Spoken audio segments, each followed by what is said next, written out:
Ironía de ironías, durante largos meses estuvieron esperando que se abriera un lugar en una guardería y finalmente cuando lo consiguieron, una semana después, su hijo moría.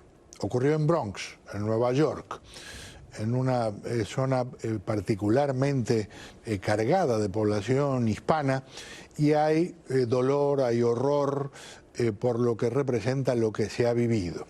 En cuestión de horas la policía decidió arrestar a la encargada de la guardería y también a un hombre que había alquilado una habitación en el sótano del lugar. Aparentemente este hombre tenía vinculación con el narcotráfico. Aquí están ellos ya cuando fueron arrestados este fin de semana.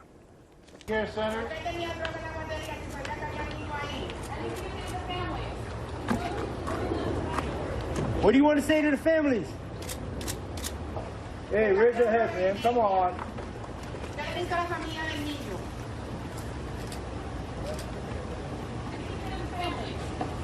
¿Qué le dice a la familia de ese niño que se murió?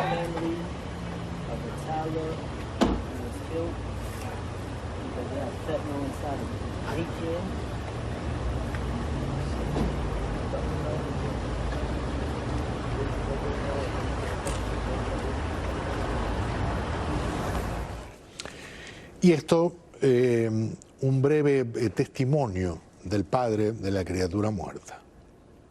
Lo que este país tiene, qué sé yo, la Reserva Federal, todo el oro del mundo, no me paga la vida de mí. ¿Cómo nosotros asimilar y saber ya sí, aceptar que ya el niño no está con nosotros?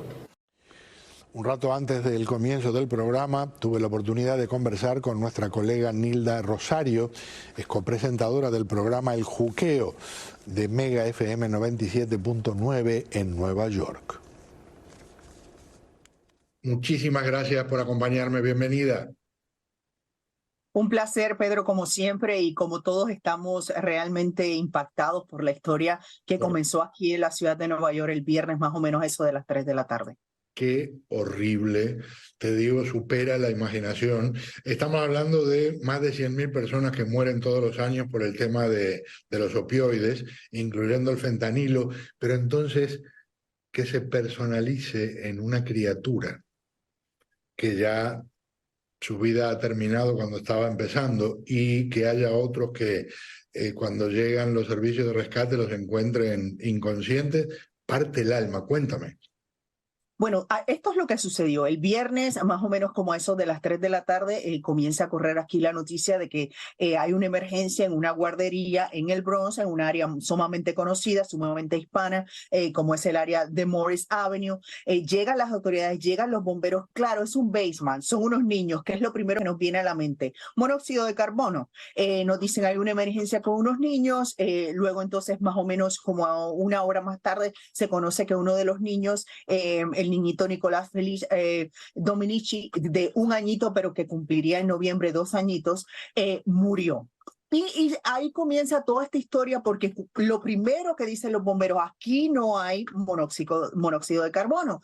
Y comienza entonces a desarrollarse la historia que no ha parado desde el viernes, como te digo, Pedro, a eso de las 3 de la tarde hasta hoy que sigue saliendo información. Cuando entonces llegan ahí los bomberos y no es monóxido de carbono, le tienen que administrar Narcan, que es obviamente un medicamento que se utiliza cuando las personas están teniendo una sobredosis de droga, a 2 de esos niños, porque debo explicarte que hay uno que se fue como a la 1 de la tarde, que su mamá se dio cuenta que el niño estaba mal y lo lleva al hospital. Ese es el primer niño, como a la 1 de la tarde. Luego entonces los niños los acuestan a dormir precisamente a la 1 de la tarde, no se levantan, ninguno de los otros 3 niñitos, incluyendo una niña de 8 meses, y ahí entonces que comienza todo este protocolo que te estoy contando. Ya cuando llegan las autoridades le utilizan el Narcan para tratar de detener la sobredosis, se llevan al hospital, el niñito de 2 años, Nico, muere, hay otro en condición bastante grave y la niña pues está mucho mejor. Pero ahí es que comienza la historia. ¿Qué pasó? ¿De dónde salió eso? ¿Cómo en un daycare hay fentanilo? ¿Cómo fueron expuestos? Un sinnúmero de preguntas, Pedro. ¿Cómo se dan cuenta, se ha trascendido, cómo establecen ¿Esto es consecuencia de exposición al fentanilo? No lo han dicho, Pedro, pero acuérdate algo, en estos momentos la ciudad de Nueva York, tanto como Filadelfia, hay un problema grande con el fentanilo. Entonces las autoridades están muy relacionadas. Ha pasado de que policías han ido a intervenir con personas que tienen fentanilo y los policías han sufrido como una sobredosis y han tenido que dar Narcan. Así que la policía está muy entrenada. Creo que también hay que agradecer eso porque pensaron muy rápido, se dieron cuenta muy rápido. ¿Cómo ocurrió, Pedro? Realmente no sé. Lo que sí sé es que la policía y esas primeras emergencias, los que son los paramédicos y todo eso que llegaron, pensaron muy rápido, actuaron muy rápido y yo creo que salvaron esas vidas. Luego entra la policía en buscar dónde está, qué es lo que hay. Regresan con una orden para buscar, una orden ya judicial para poder buscar en ese basement que se supone que era un daycare y encuentran que ese basement, esta señora Gray Méndez le había alquilado un cuarto a Caristo Acevedo, que es primo de su esposo. Y supuestamente esa persona es la que tenía una pesa donde se estaba pesando grandes cantidades de droga. Luego cuando siguen buscando encuentran 1 kilo de fentanilo. Y da la sensación que la señora tenía que estar al tanto si prácticamente pegado estaba funcionando su guardería. Bueno, ya ellos se presentaron a la corte, Pedro, se presentaron ayer. Obviamente los dos están sin fianza porque ella es residente ciudadana con riesgo a que viaje hacia su país.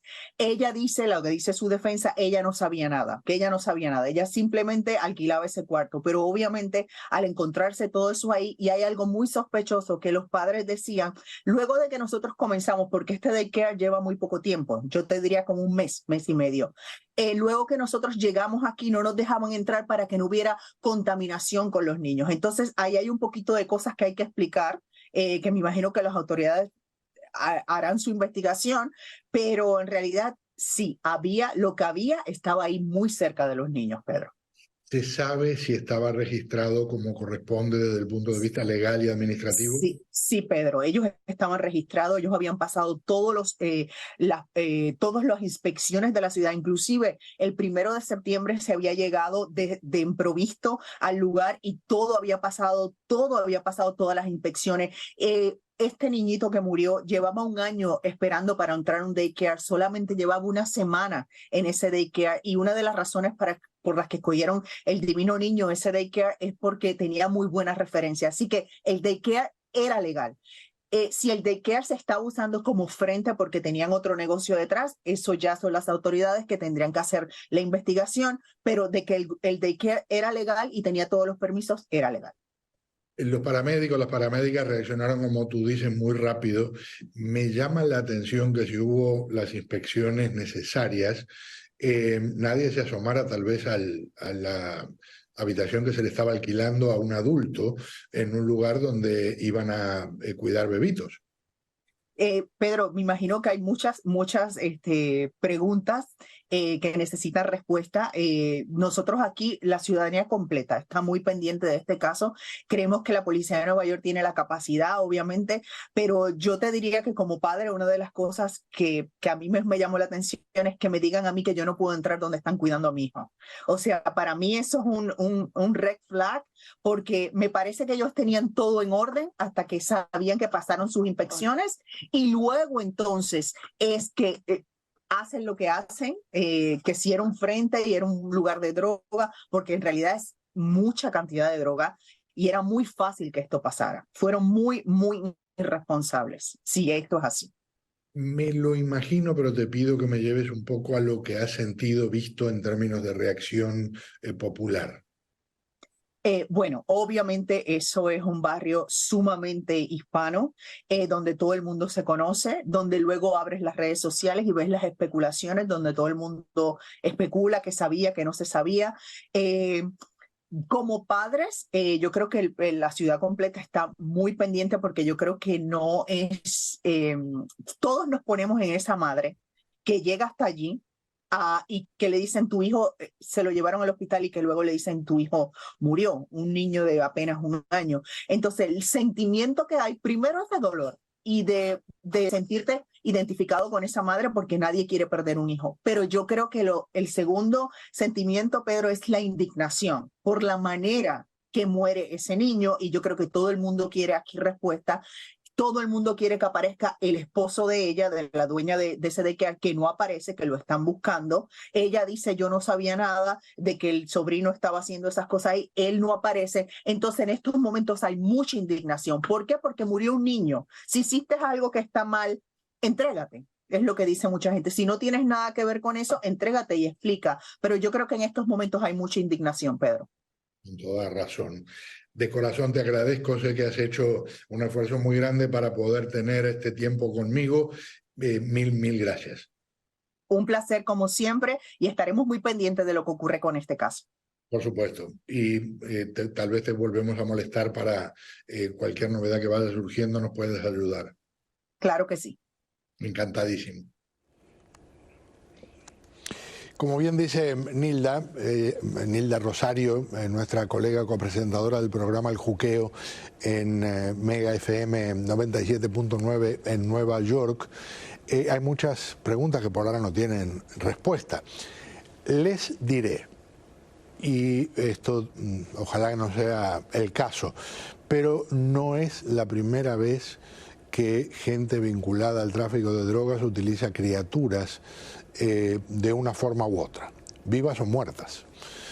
Se han encontrado en el interior de cadáveres de criaturas que teóricamente se traían para ser enterradas en Estados Unidos, paquetes de drogas. Así que en términos de lo desalmado que puede ser un cártel de narcotraficantes, no hay duda.